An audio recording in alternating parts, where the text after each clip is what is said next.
Corona virus का खतरा होगा कम जब हाथों को बार बार धोएंगे हम।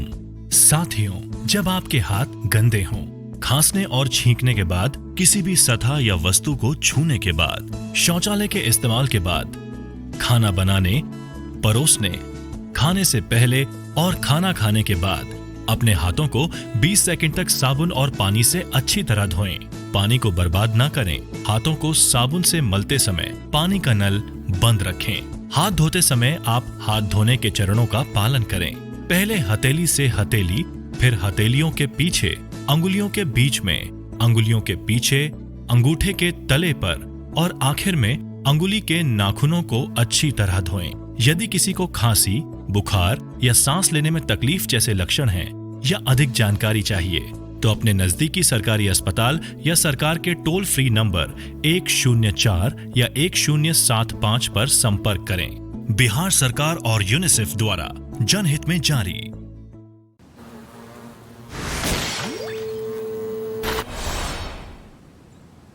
नमस्कार, मैं हूँ काव्या सेडानी और मैं हूँ केतन सिंह और हम आपके लिए लेकर आते हैं द युवा उद्यमी कौशल शो। और आपको हम बताना चाहते हैं एक खास ऐप के बारे में जिसका नाम है द यस ऐप, जो आप प्ले स्टोर से अपने स्मार्टफोन पर डाउनलोड कर सकते हैं। प्ले स्टोर पर जाइए, वहां पर YESS ऐप टाइप कीजिए।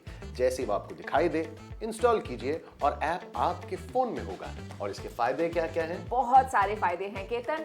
इस ऐप से आप हमारे सवालों के जवाब हम तक पहुंचा सकते हैं, हमसे बात कर सकते हैं, रोमांचक ग्राफिक नॉवेल जीत सकते हैं और हमारे शो को दोबारा देख सकते हैं।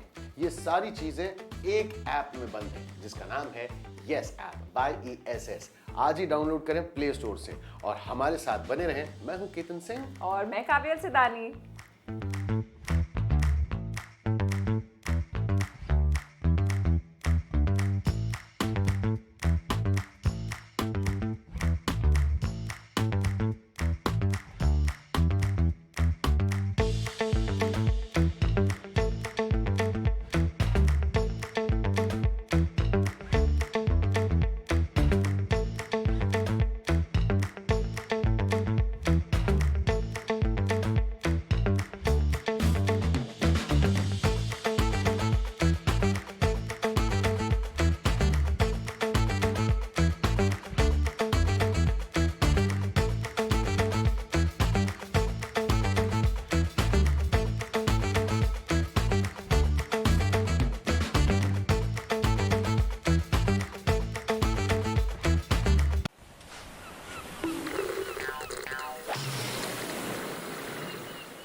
ले आओ पूरा भरकर अपनी सवालों का थैला, इस रेनबो के रंगों में ना कोई रहे अकेला।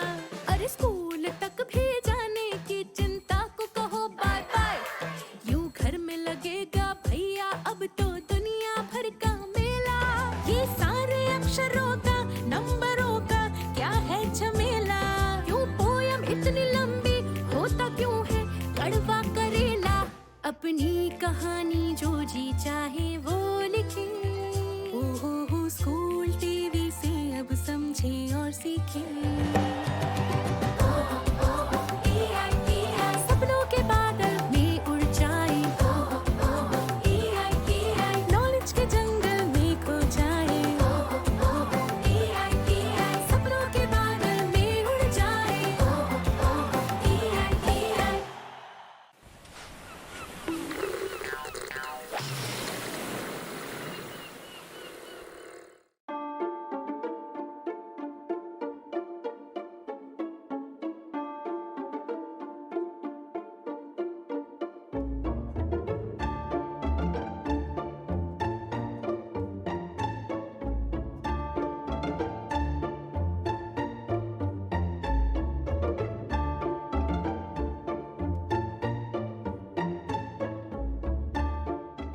मैं डिज़ाइन आर्किटेक्चर जैसी कोई भी कला की पृष्ठभूमि से नहीं आती हूँ।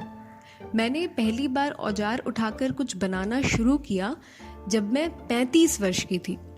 एक ऐसी चीज़ मैंने सीखी जिसके बारे में मुझे बिल्कुल भी जानकारी नहीं थी।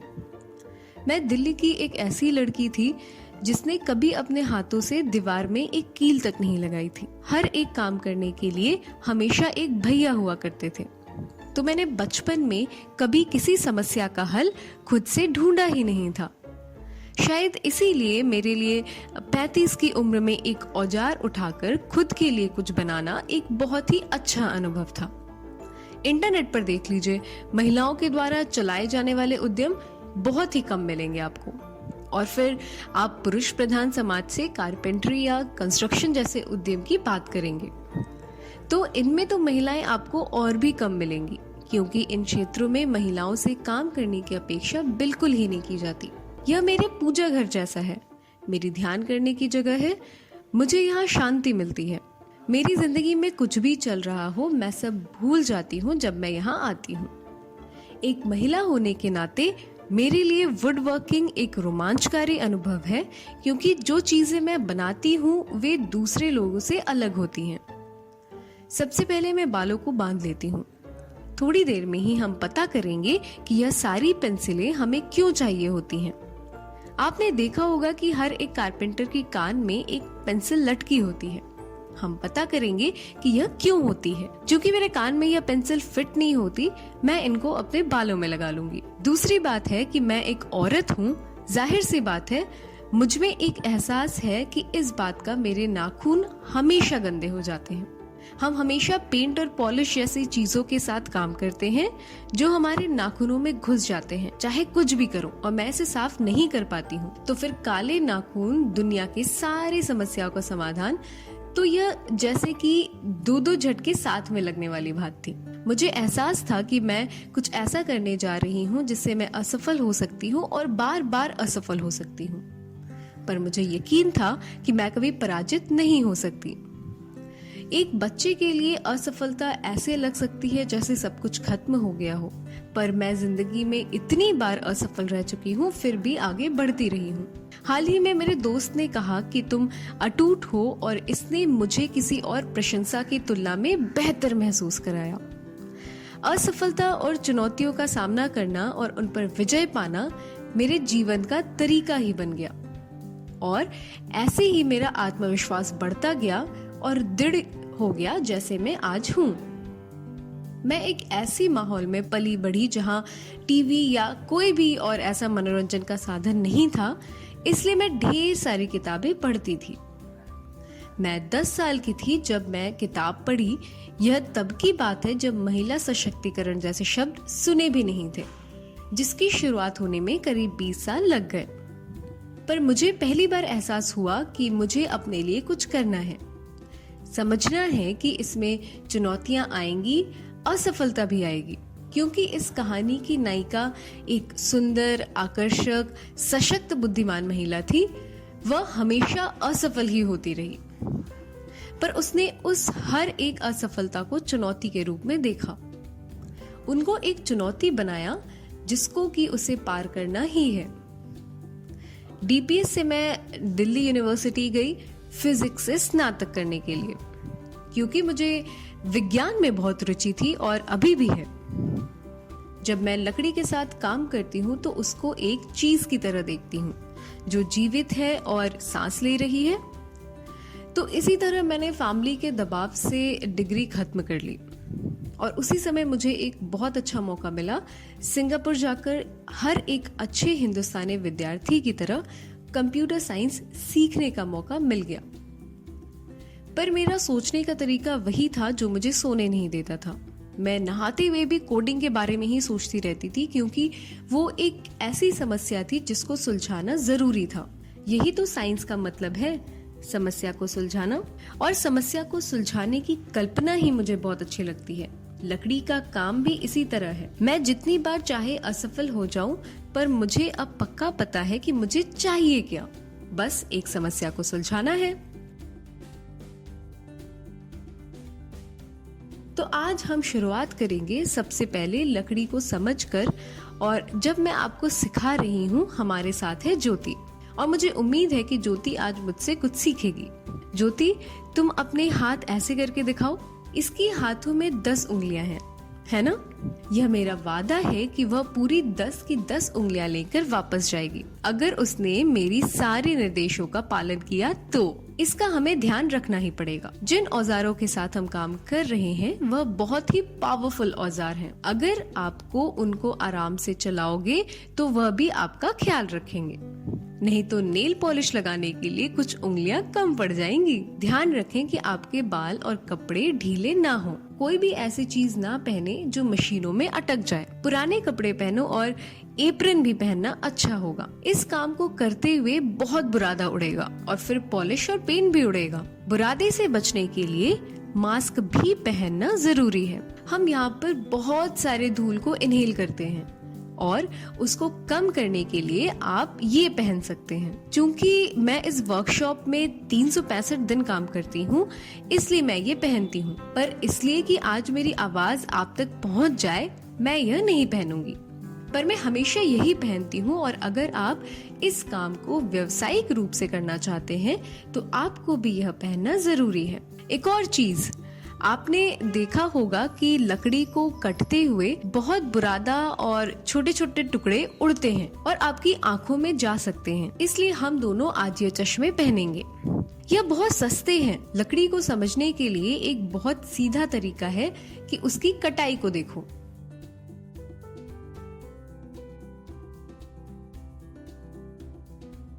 यह लकड़ियां बनाई गई हैं, यह लकड़ी ही है पर सीधे पेड़ से निकली हुई लकड़ी नहीं है। इसको प्लाईवुड कहा जाता है।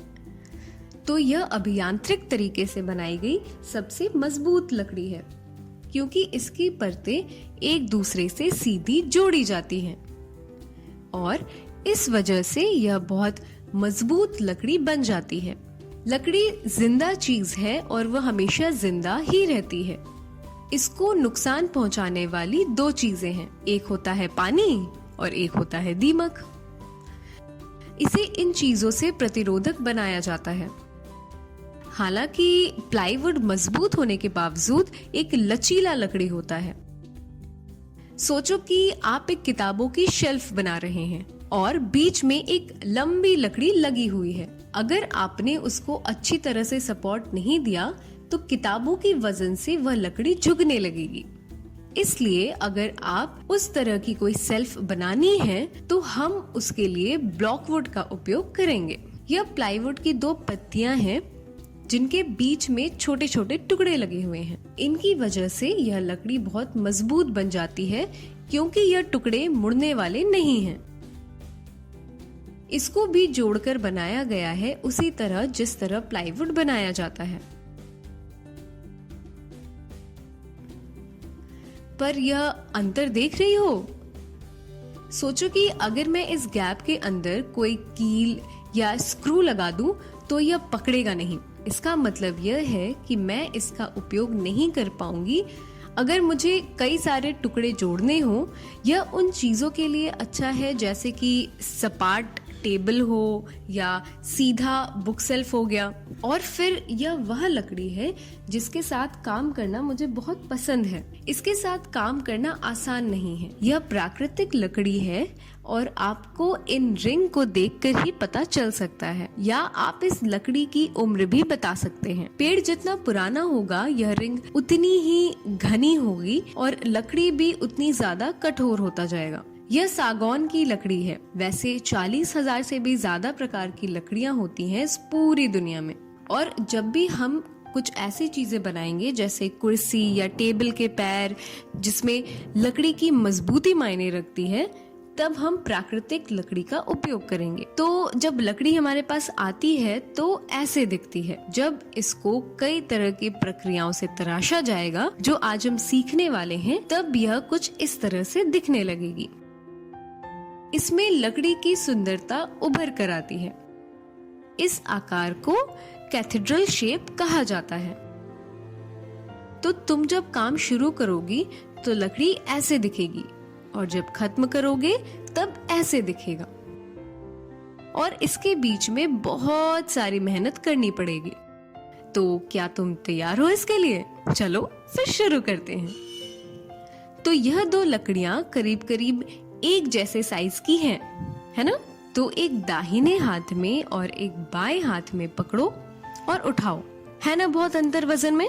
यह जो है यह सॉफ्ट वुड है, काफी हल्का है और इसकी मजबूती भी काफी कम है इसकी तुलना में। तो जब भी हम कुछ ऐसी चीजें बनाते हैं जिस पर हम बहुत सारा वजन डालने वाले हैं, तो आपको उस लकड़ी का उपयोग करना चाहिए जो घना हो, मजबूत हो, और इस प्रकार की लकड़ी से वह चीजें बनाई जाती हैं जिन पर ज्यादा वजन नहीं डाला जाता। आज हम एक थाली बनाने जा रहे हैं। जाहिर है कि आप उस पर कोई भारी चीज तो नहीं परोसोगे, इसलिए आज हम हल्के और मुलायम लकड़ी का प्रयोग करेंगे। लकड़ी एक दुर्लभ वस्तु है। एक पेड़ को काटने से वह आ रही है। आपने अखबारों में, खबरों में पढ़ा होगा कि जंगल कट रहे हैं और प्रकृति का नुकसान हो रहा है, तो आपकी जिम्मेदारी से इसका उपयोग करना जरूरी है। और अगर जहाँ तक हो सके मैं रिसाइकिल लकड़ी का उपयोग करती हूँ। कभी कभी मैं मौजूदा फर्नीचर की ही लकड़ी इस्तेमाल कर लेती हूँ। किसी पेड़ ने अपनी जान दे दी इसके लिए, तो कभी भी इसका लापरवाही से उपयोग नहीं करना है। तो जैसे कि तुम देख रही हो, इस लकड़ी में जो डार्क हिस्से हैं उसको कहा जाता है हार्डवुड और नरम हिस्सों को कहा जाता है सैपवुड। सैपवुड थोड़ा नरम होता है और हार्डवुड थोड़ा कड़क। तो आपको ध्यान देना है इन चीजों का। यह लकड़ी की सबसे कमजोर हिस्सों में से है। इसको कहा जाता है नॉट। यहीं से डाली निकली थी। उदाहरण के तौर पर अगर आप किसी टेबल का पैर बना रहे हो तो कोशिश करें कि नॉट का प्रयोग ना करें, क्योंकि यह एक कमजोर हिस्सा है। तय करो कि तुम क्या बना रही हो, उस पर कितना वजन पड़ने वाला है। जैसे किसी घर में बच्चे हैं तो वह इर्द गिर्द दौड़ने वाले हैं। ऐसा जरूर हो सकता है कि कोई बच्चा उस कुर्सी को खिसकाता हुआ खींच ले आए, और अगर टेबल है तो वह उस टेबल पर कूद भी सकता है। वह दिखने में कैसा है, उसकी सुंदरता कैसी है, या उसका एक हिस्सा है। वह जिस काम के लिए बनाया जा रहा है, क्या वह यह काम कर पाएगा? तो डिजाइन का मतलब ही है किसी समस्या का उपाय निकालना। तब किसी का ध्यान भी नहीं जाएगा, क्योंकि आप समस्या को हल कर चुके हैं। आज हम उपयोग करेंगे पावर टूल्स का। तुमने कभी चलाए हैं पावर टूल्स? नहीं। तुमने मिक्सर चलाया है? हाँ, तो फिर तुमने उपयोग किया है पावर टूल्स का। वह भी एक पावर टूल ही तो है। इन उपकरणों के साथ एक डर की भावना जुड़ी हुई है और यह बहुत पावरफुल है, पर अगर लापरवाही से काम करेंगे तो मिक्सर से भी दुर्घटना हो सकती है। तो हमें याद रखना है कि अपने उपकरणों का सम्मान करना है। जब काम करेंगे तब हमें हर तरह की एहतियात बरतनी है। इसको कहते हैं सर्कुलर सॉ। उपकरण जितना भारी होगा उतना ही वह स्थिर भी होगा। वह अपने आप से दूर नहीं भागेगा। ज्यादातर एक्सीडेंट उपकरण के उपयोग के दौरान नहीं होते हैं, वह होते हैं तो पहले या बाद में। यह तो सेफ्टी लॉक है, इसको होना बहुत जरूरी है, ताकि जैसे ही आप काटना खत्म करेंगे यह सेफ्टी लॉक अपने आप लग जाएगा। बाजार में आपको इस सेफ्टी लॉक के बगैर भी सर्कुलर सॉ मिल सकता है, पर मैं कहूँगी कि आप वह ना खरीदें, क्योंकि इस सेफ्टी लॉक के बिना यह बहुत खतरनाक उपकरण साबित हो सकता है। अब हम करेंगे कुछ सेटिंग्स। यह नंबर दिख रहे हैं तुम्हें? इससे हम ब्लेड के एंगल को सेट करेंगे। हाँ, वह लिवर उठा दो तो ठीक है। अब तुम इसको सेट करो 30 डिग्री पर।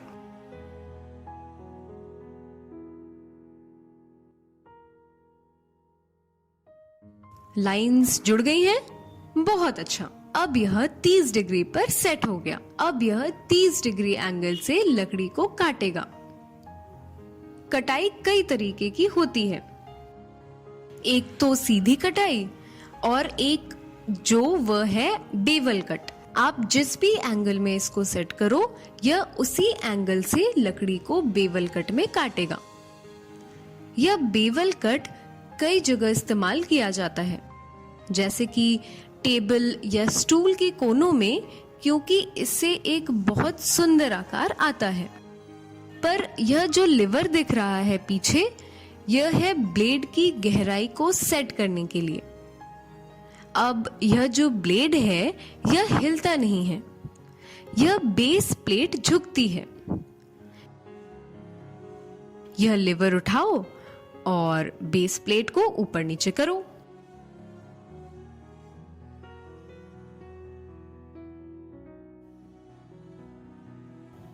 समझ में आ रहा है?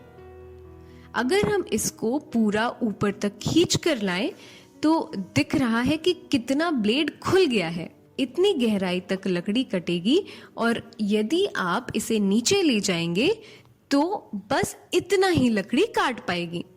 इसकी दो प्रमुख सेटिंग है इस टूल को इस्तेमाल करने की, और हमेशा याद रहे कि कोई भी सेटिंग करने से पहले यह प्लग निकला होना चाहिए। आपको स्विच ऑन या ऑफ करना याद भी रहे या नहीं रहे, क्योंकि आप इसको हैंडल से उठा रहे हैं और अगर आपने गलती से भी ट्रिगर ऑन कर दिया तो आप अपने आप को बुरी तरह से घायल कर सकते हैं। सबसे पहले हमें देखना है कि हम क्या काटने वाले हैं। हमें यह लोहे की कील नहीं चाहिए, यह वाली भी नहीं चाहिए। अब हम उपयोग करेंगे इसका जो कहलाता है स्ट्रेट एज। यह हमें 90 डिग्री एंगल से काटने में मदद करेगा। अब देखो, यही वजह है कि कारपेंटर अपने कानों में पेंसिल क्यों लगाते हैं। कल्पना कीजिए कि आपने इसको सेट कर लिया और फिर आपको याद आया कि आपकी पेंसिल ड्रॉर में ही रह गई है, तो मेरे ख्याल से आप अपने आप को बहुत कोसेंगे। कुछ ऐसी चीजें हैं जो हमें अपने पास ही रखनी चाहिए, जैसे कि पेंसिल, मेजरिंग टेप। इसका एक और दूसरा रूप है जिसका नाम है ट्राई स्क्वायर, जो मैं तुम्हें दिखाना चाहती हूँ। अब यहाँ देखो, अगर मैं ट्राई स्क्वायर का उपयोग करूंगी तो मुझे थोड़ा सा अलग एंगल मिल रहा है इसकी तुलना में, तो हम ट्राई स्क्वायर को ही उपयोग करेंगे ताकि हमें ठीक आइडिया मिले कि हमें कहाँ काटना है। यह हमारी कटाई की लाइंस हैं, यहीं से हम काटेंगे। तुम्हें यहाँ 0 और 45 लिखा हुआ नजर आ रहा है। 0 पर सेटिंग करने का मतलब है कि हम एकदम सीधा कटाई करेंगे, और 35 पर सेटिंग करने का मतलब है कि हम 35 डिग्री में टेढ़ा काटेंगे। हमेशा इसको 2-2 बार चेक करना जरूरी है ताकि आप सुनिश्चित कर सके कि आप सही जगह से काट रहे हैं। यह देख रही हो, यह फेंस वाला हिस्सा, इसको चलाना है एकदम सीधी लाइन में, कटाई लाइन के साथ, ताकि हमें एक एकदम सीधी लाइन मिल सके। हम क्या करेंगे कि एक लकड़ी का टुकड़ा लेंगे जो एकदम सीधा हो और उसको दबा के लगाएंगे जहां यह कटाई की लाइन हो। एक छोटी सी लाइन लगाएंगे यहाँ पर। अगली प्रक्रिया है क्लैपिंग। इसलिए हम इस टेबल की भाग पर हैं क्योंकि हमारी कटाई की रेखा टेबल के बाहर होनी चाहिए, ताकि जब आप लकड़ी काट रहे हो तो गलती से टेबल भी ना कट जाए। जैसे कि मैंने बोला, हमें चाहिए सीधी लाइन इस तरफ भी। अब लगाओ क्लैंप। जितना अंदर तक सटा सकते हो सटा दो, और अब इसको पूरा टाइट कर दो। क्योंकि यह एक कौशल है, इसको किताबों और व्याख्याओं से नहीं सीखा जा सकता, इसको करके ही सीखा जा सकता है।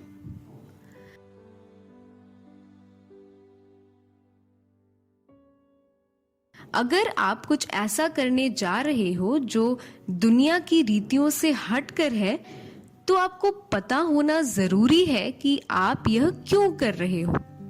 आप इससे आत्मविश्वास ले सकते हैं। आप सिर्फ प्लेटें बनाएं या चॉपिंग बोर्ड्स बनाएं। जब तुम शुरू कर रही हो तो ब्लेड लकड़ी से चिपकना नहीं चाहिए। थोड़ा सा पीछे रखो इसको, थोड़ा सा और आगे ले जा सकती हो, और थोड़ा, हाँ यह ठीक है। हाँ, अब शुरू करो।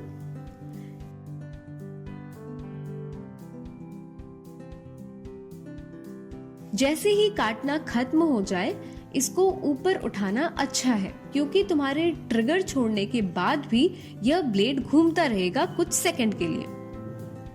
जैसे ही तुम उसको ऊपर उठाओगे इसका सेफ्टी कवर अपने आप नीचे आ जाएगा। अब जब हमने लकड़ी को काट लिया है, इसकी सतह को अब हम समतल बनाएंगे। इस मशीन का नाम है रैंडम ऑर्बिटल सैंडर। यह इसका बेस पैड है जो वेल्क्रो की तरह है और हम इस्तेमाल करेंगे वेल्क्रो सैंडिंग पेपर। इस सैंड पेपर पर तुम्हें नंबर दिखेंगे। जितना कम नंबर होगा उतना ही कागज खुरदुरा होगा। जाहिर है कि सबसे चिकना कागज लकड़ी को सबसे ज्यादा चिकना बनाएगा और सबसे खुरदुरा उसको खुरदुरा बनाएगा। सबसे पहले निकलेगा जो खुर्द का हिस्सा है लकड़ी का, और यह बीच वाला जिससे जो छोटी छोटी खरोच वगैरह है वह निकल जाएगी, और फिर यह आखिरी में उसको एकदम चिकना बनाने के लिए। अभी हम 60 डिग्री का इस्तेमाल करेंगे, तुम 40 का भी इस्तेमाल कर सकती हो, लेकिन इस तरह की लकड़ी के लिए 60 पर्याप्त है। इस बार हम इस्तेमाल करेंगे 60 और फिर 120 और फिर 240, और जब आप इस पर 1800 या 2400 जैसी ग्रीड चलाएंगे तब इसके अंदर से इसका अपना तेल धीरे धीरे बाहर निकलना शुरू हो जाएगा और यह चमकने लगेगा। मैं तुम्हें दिखाऊंगी यह ट्रिगर कैसे पकड़ना है, और इसके अलावा यह नंबर देख रही हो ऊपर, यह हमें रोटेशन की गति बताते हैं। हम इसको 4 पर रखकर शुरू करते हैं और फिर देखेंगे कि यह कैसे चलता है। यह बहुत सारा बुरादा उड़ाएगा। तुम्हें मास्क पहनना जरूरी है। ट्रिगर दबाओ।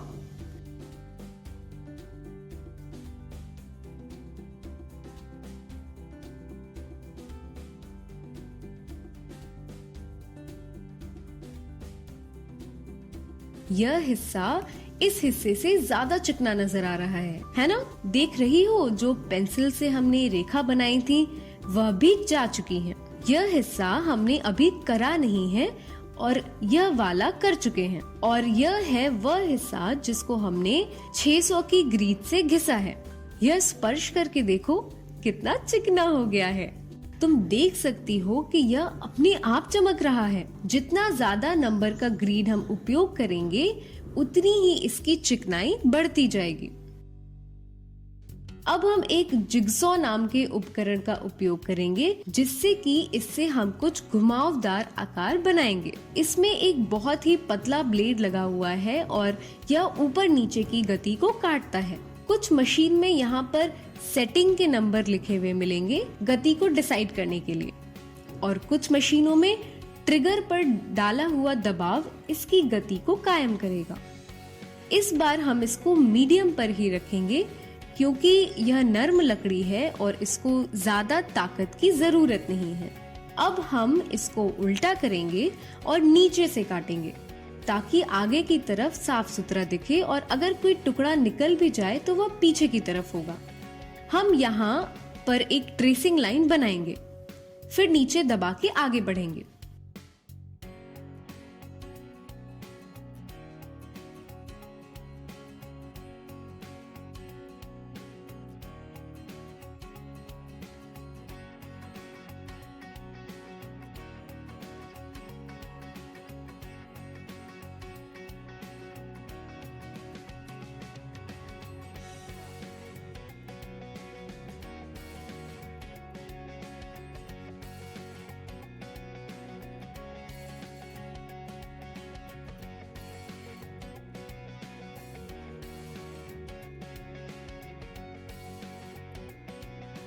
बहुत अच्छा। तो यह ऐसे दिखता है काटने के बाद। अगर तुम यहाँ हाथ लगाओगे तो यह बहुत तेज है। हमें हमारी कोई भी चीज इतनी तेज नहीं चाहिए, है ना? तो मैं इसको थोड़ा सा सैंड पेपर से घिसूंगी और इसकी धार को थोड़ा मुलायम बनाऊंगी। फिर हम इस पर कुछ फिनिशिंग करके इसको सुंदर बनाएंगे, जितना यह है उससे भी ज्यादा सुंदर। हमने बात की थी लकड़ी के सूक्ष्म छेदों के बारे में। मैंने उनकी तुलना हमारी त्वचा से की थी। और हम अपनी त्वचा को अलग अलग मौसमों में नुकसान होने से किस प्रकार से बचाते हैं। हम मॉइस्चराइजर लगाते हैं, हम अपनी त्वचा के छिद्रों को भर लेते हैं, है ना। तो हम सबसे पहले लगाएंगे अलसी का तेल। तो यह क्या करता है कि यह लकड़ी के छिद्रों में घुस जाता है और इनको भर देता है, और जब ये छिद्र भर जाते हैं तब नमी को इनके अंदर घुसने का मौका नहीं मिलता, और जब लकड़ी में नमी नहीं होगी तब लकड़ी के अंदर से जो हलचल होती है वह कम हो जाती है। हमें अपने ग्लव्स पहनना बहुत जरूरी है क्योंकि यह केमिकल्स हमारे त्वचा के लिए नुकसानदायक होते हैं। हम थोड़ा सा ही डालेंगे, इसमें मिट्टी का तेल डालकर इसको थोड़ा सा पतला बनाएंगे। अंदाज से 70 से 30 की मात्रा में समझ लीजिए। इससे इसको लकड़ी आसानी से सोख लेगी। फिर एक कपड़ा लेंगे, इसको तेल में डुबो के लकड़ी के ग्रेन के साथ लगाते जाएं।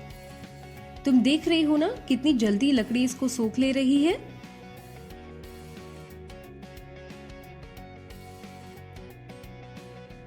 ज्यादातर अगर मैं फर्नीचर बना रही हूँ या महंगे आइटम्स बना रही हूँ तो यह प्रक्रिया कम से कम 3 दिन तक चलेगी।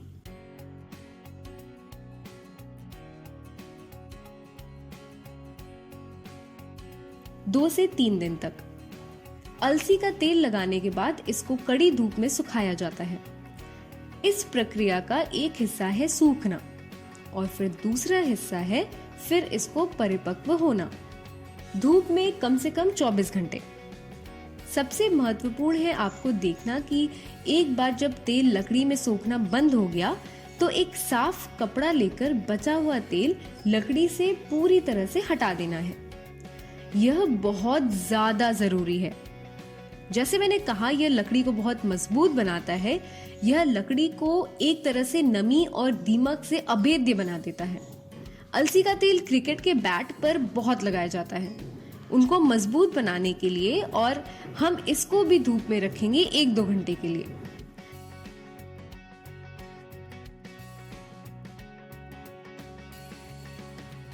हम इसे जैसे है वैसे ही छोड़ सकते हैं। इसके ऊपर पॉलीयूरेथेन जैसे किसी चीज का कोट लगा सकते हैं, उसको एक तरह से बंद करने के लिए, या फिर हम किसी ऐसे स्टेन का उपयोग कर सकते हैं जिससे कि इसका ग्रेन निखर कर दिखने लगे।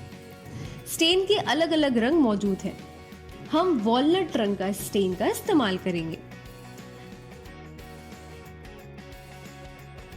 अगर आप किसी भी रंगों की दुकान में जाकर धोती मांगेंगे तो आपको यह कपड़ा मिलेगा, और यह पुरानी धोतियां हैं। इसमें नमी या किसी भी तरह का तरल पदार्थ ज्यादा टिकता नहीं है, जिसका मतलब है अगर आप इसको तेल में या स्टेन में डालेंगे तो यह आपको ज्यादा से ज्यादा तेल सोखेगा नहीं।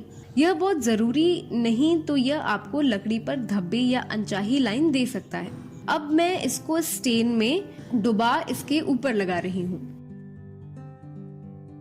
हमें इस बात का ध्यान रखना चाहिए कि लकड़ी पर स्टेन ना बचे, इसलिए हम एक सूखा कपड़ा लेकर इसको पोंछेंगे, नहीं तो धब्बे बन जाएंगे। हम 10 मिनट रुक के स्टेन का एक और कोट लगा सकते हैं। कभी कभी मैं इसको ऐसे ही छोड़ देती हूँ। यह जो मैट फिनिश आ रहा है मुझे वो बहुत अच्छा लगता है।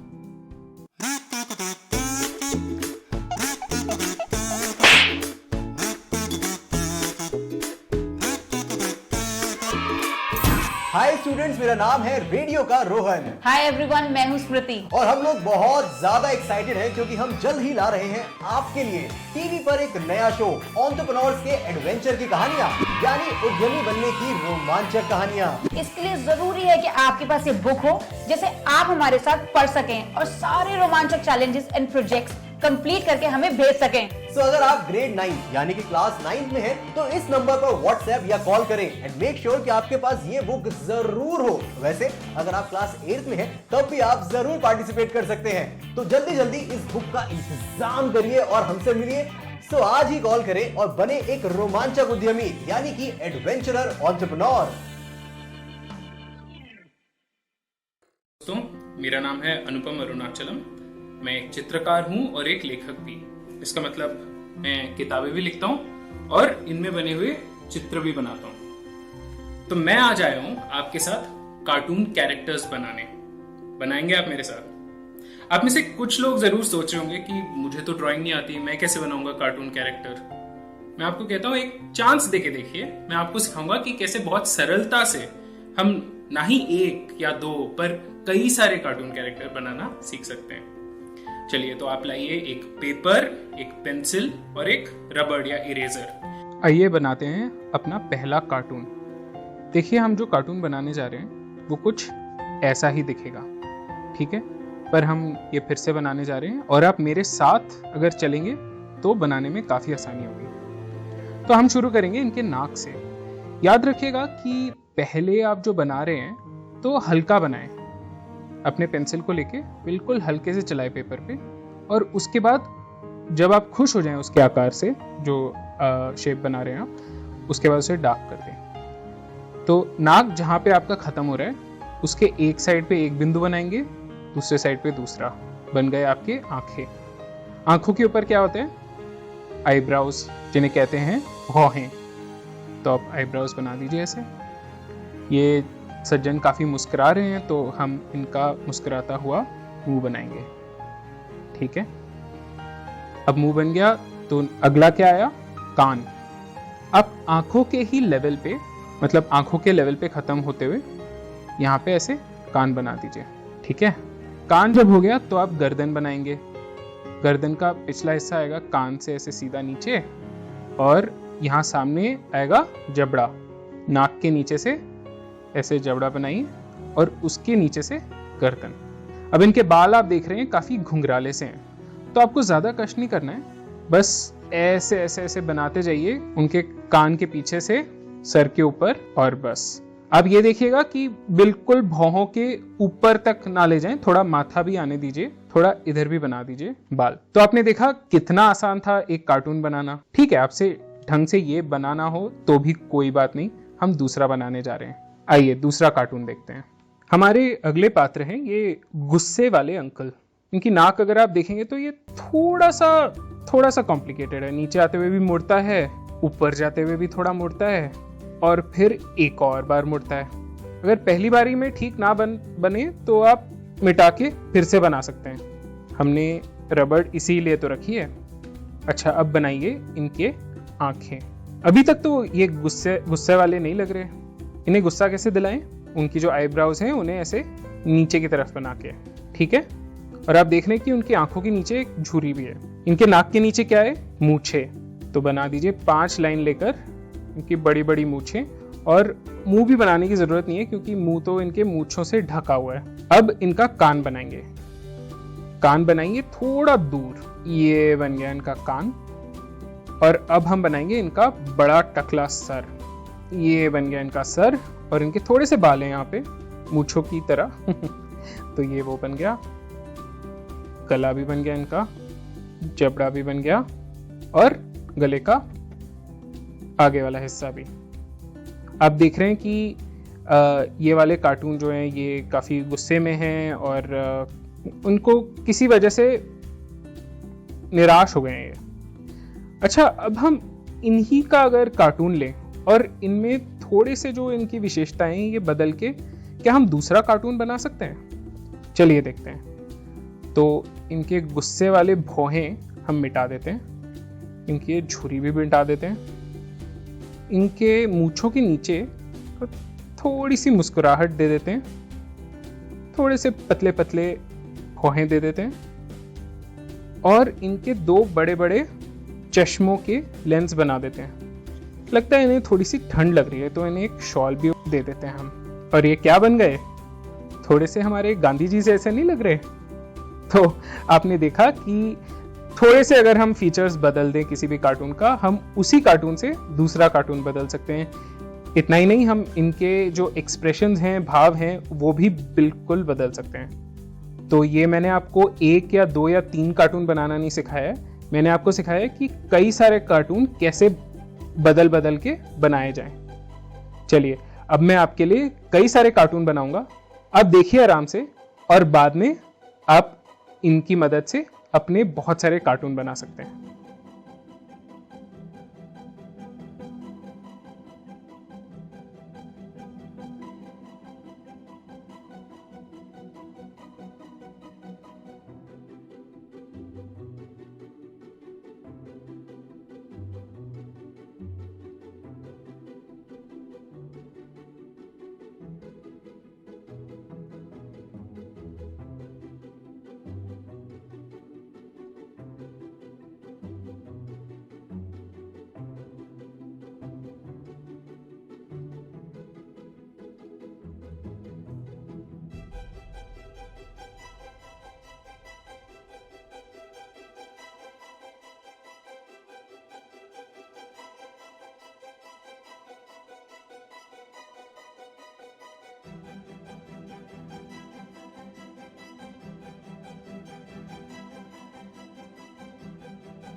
तो आज के लिए इतना ही।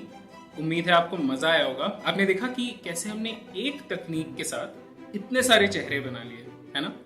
तो मैं उम्मीद करता हूँ कि आप अपने फ्री टाइम में बहुत सारे कार्टून बनाएंगे और कार्टूनिंग का मजा भी लेंगे। अगली बार हम जब मिलेंगे मैं आपको बताऊंगा कि कार्टून के शरीर कैसे बनाते हैं, क्योंकि अभी तक तो हमने सर ही बनाए हैं। तो आप कई सारे कार्टून बनाइए और हमें भेजिए भी। Thank you.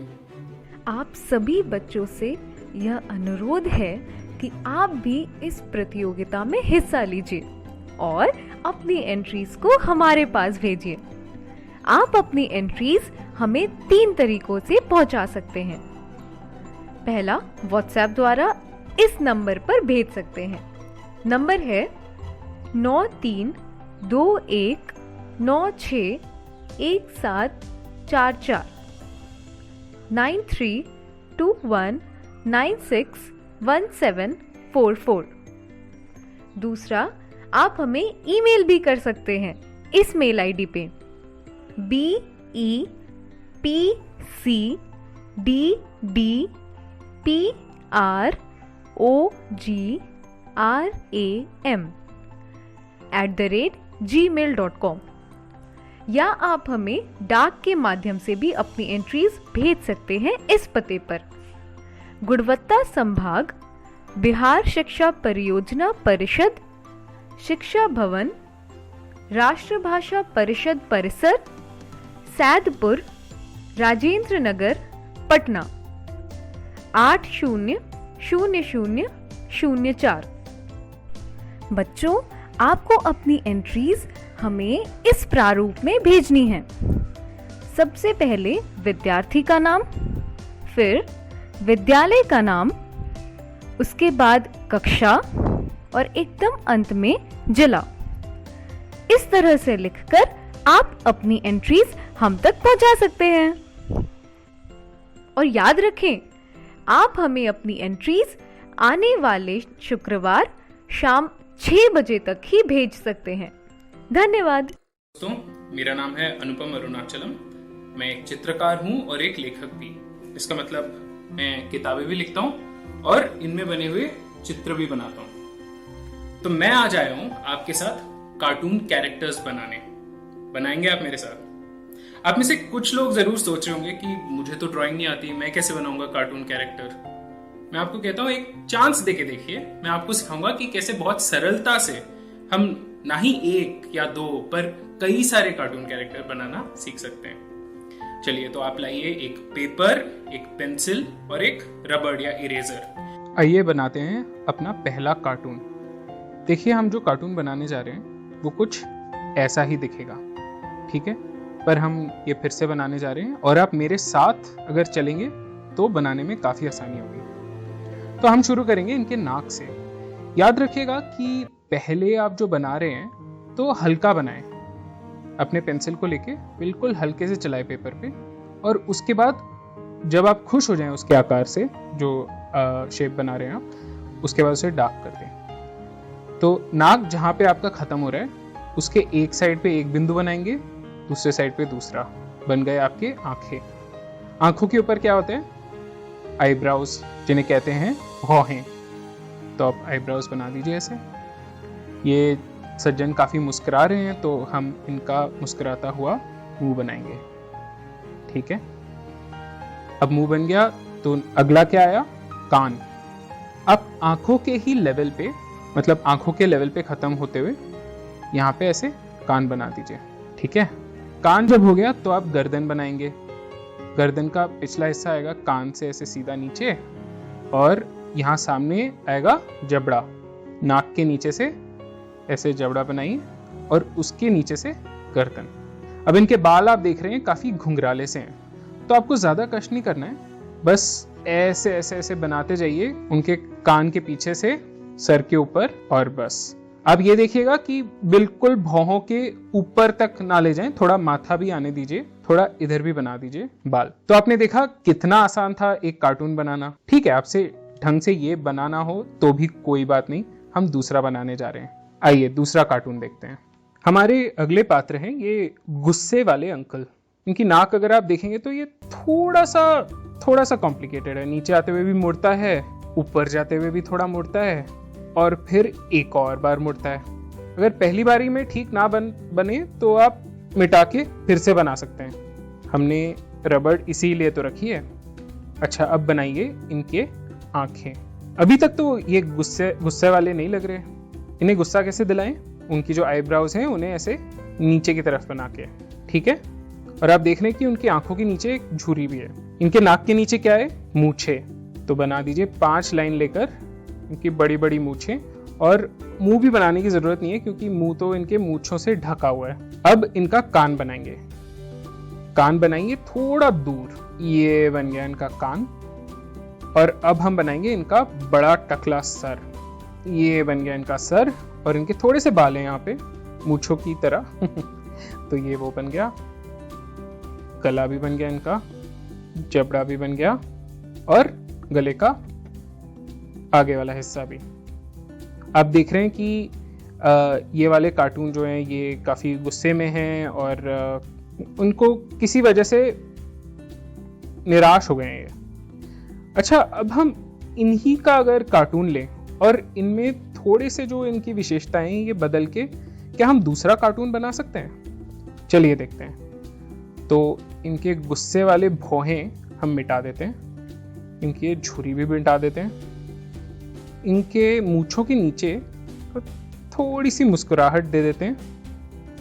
थोड़े से पतले पतले भौहें दे देते हैं। और इनके 2 बड़े बड़े चश्मों के लेंस बना देते हैं। लगता है इन्हें थोड़ी सी ठंड लग रही है तो इन्हें एक शॉल भी दे देते हैं हम। और ये क्या बन गए? थोड़े से हमारे गांधी जी से ऐसे नहीं लग रहे? तो आपने देखा कि थोड़े से अगर हम फीचर्स बदल दें किसी भी कार्टून का, हम उसी कार्टून से दूसरा कार्टून बदल सकते हैं। इतना ही नहीं, हम इनके जो एक्सप्रेशंस हैं, भाव हैं, वो भी बिल्कुल बदल सकते हैं। तो ये मैंने आपको 1 या 2 या 3 कार्टून बनाना नहीं सिखाया है। मैंने आपको सिखाया है कि कई सारे कार्टून कैसे बदल बदल के बनाए जाएं। चलिए, अब मैं आपके लिए कई सारे कार्टून बनाऊंगा। आप देखिए आराम से और बाद में आप इनकी मदद से अपने बहुत सारे कार्टून बना सकते हैं।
तो आज के लिए इतना ही।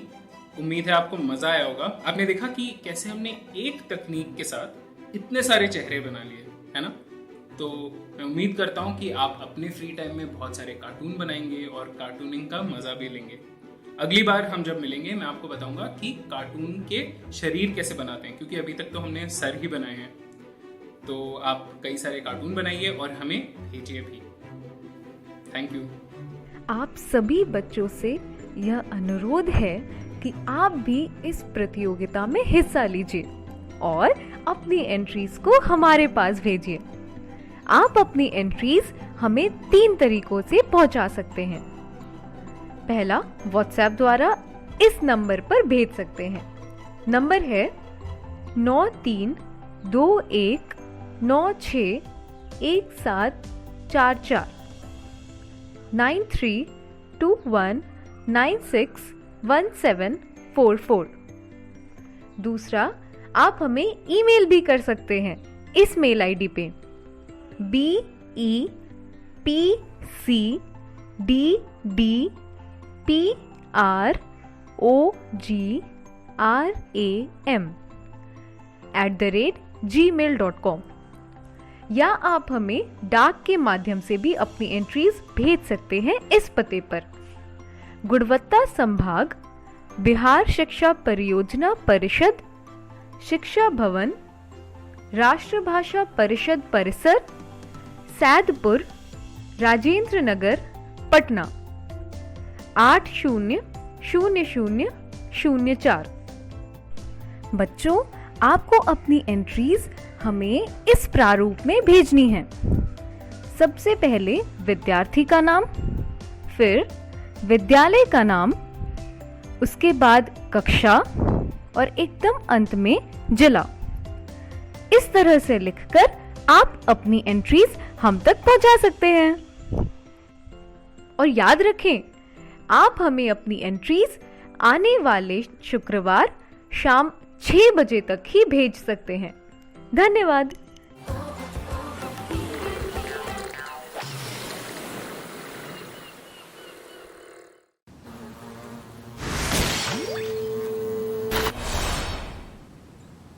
नमस्कार, मैं हूँ काव्या सेदानी और मैं हूँ केतन सिंह और हम आपके लिए लेकर आते हैं द युवा उद्यमी कौशल शो। और आपको हम बताना चाहते हैं एक खास ऐप के बारे में जिसका नाम है द यस ऐप, जो आप प्ले स्टोर से अपने स्मार्टफोन पर डाउनलोड कर सकते हैं। प्ले स्टोर पर जाइए, वहां पर YESS ऐप टाइप कीजिए। जैसे ही वो आपको दिखाई दे, इंस्टॉल कीजिए और ऐप आपके फोन में होगा। और इसके फायदे क्या क्या हैं? बहुत सारे फायदे हैं केतन। इस ऐप से आप हमारे सवालों के जवाब हम तक पहुंचा सकते हैं, हमसे बात कर सकते हैं, रोमांचक ग्राफिक नॉवेल जीत सकते हैं और हमारे शो को दोबारा देख सकते हैं। ये सारी चीजें एक ऐप में बंद है जिसका नाम है यस ऐप, YESS। आज ही डाउनलोड करें प्ले स्टोर से और हमारे साथ बने रहें। मैं हूं केतन सिंह और मैं काव्या सेदानी।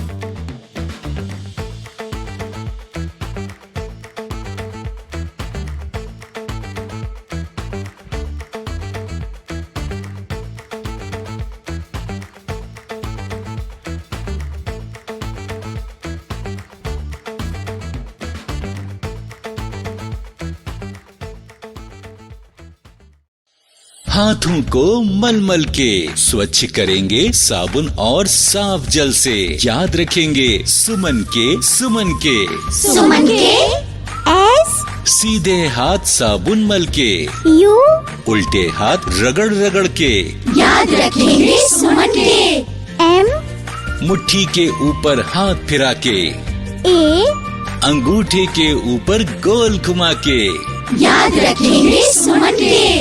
एन, नाखूनों को हथेली पे चमका के, कलाई के पास छल्ला बना के। याद रखेंगे सुमन के। स्वच्छ रखेंगे हाथ तो स्वस्थ रहेंगे आप।